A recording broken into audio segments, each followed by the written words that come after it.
சுவிசேஷம். இந்த நாளுக்குரிய தேவ வார்த்தை.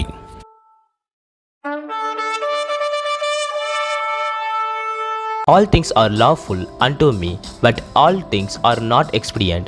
All things are lawful for me, but I will not be brought under the power of any. 1 Corinthians 6:12. అన్నిటి యందు నాకు స్వతంత్రము గలదు, కాని అన్నియు చెయ్యదగనవి కావు. అన్నిటి యందు నాకు స్వతంత్రము కలదు, కాని నేను దేని చేతను లోబరచుకొనబడనొల్లను. 1 ಕೊರಿಂಥಿಯರಿಗೆ ರಾಸಿನ ಪತ್ರಿಕ 6వ ಅಧ್ಯಾಯ 12వ ವಾಕ್ಯ. ನನಗೆ ಎಲ್ಲ ವಿಷಯಗಳು ನ್ಯಾಯಸಮ್ಮತವಾಗಿವೆ, ಆದರೆ ಎಲ್ಲವುಗಳು ವಿಹಿತವಾಗಿಲ್ಲ. ನನಗೆ ಎಲ್ಲ ವಿಷಯಗಳು ನ್ಯಾಯಸಮ್ಮತವಾಗಿವೆ, ಆದರೆ ನಾನು ಯಾವ ಅಧಿಕಾರಕ್ಕೂ ಒಳಪಡುವುದಿಲ್ಲ. 1 ಕೊರಿಂಥಿಯರವರಿಗೆ ಬರೆದ ಪತ್ರಿಕೆ 6:12. எல்லாவற்றையும் அனுபவிக்க எனக்கு அதிகாரம் உண்டு, ஆகிலும் எல்லாம் தகுதியாயிராது. எல்லாவற்றையும் அனுபவிக்க எனக்கு அதிகாரம் உண்டு, ஆகிலும் நான் ஒன்றுக்கும் அடிமைப்பட மாட்டேன். 1 கொரிந்தியர் 6:12.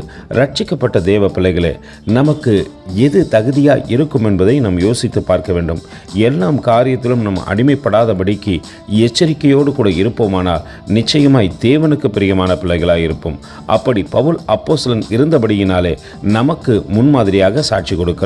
கர்த்தர் தாமே உங்களை ஆசீர்வதிப்பாராக. ஆமென். எங்களோடு கூட இணைந்து ஊழியம் செய்ய விரும்பினால் இந்த வார்த்தைகளை மற்றவர்களுக்கும் பகிர்ந்து கொடுங்கள். இது ராஜ்யத்தின் சுவிசேஷம்.